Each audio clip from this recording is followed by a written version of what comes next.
فإذا جاءت الصاخة بسم الله الرحمن الرحيم عبس وتولى أن جاءه الأعمى وما يدريك لعله يزكى أو يذكر فتنفعه الذكرى أما من استغنى فأنت له تصدى وما عليك ألا يزكى وأما من جاءك يسعى وهو يخشى فأنت عنه تلهى كلا إنها تذكرة فمن شاء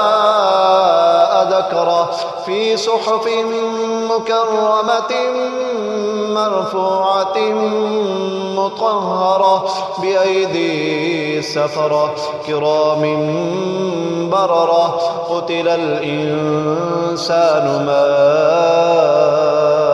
أكفره من أي شيء خلقه من نطفة خلقه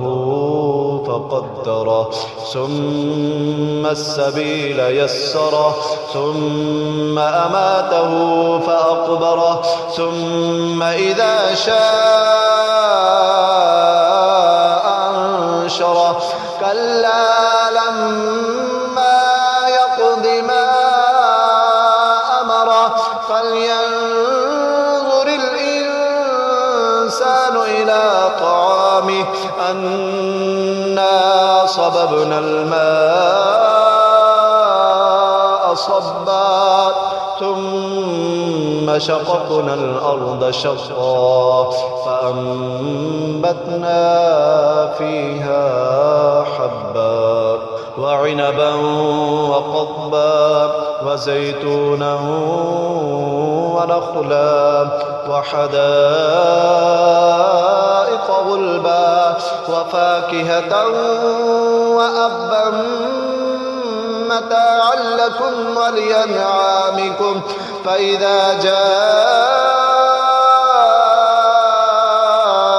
الصاخة يوم يفر المرء من أخيه وأمه وأبيه وصاحبته وبنيه لكل امرئ منهم يومئذ شأن يغنيه وجوه يومئذ مسفرة ضاحكة مستبشرة ووجوه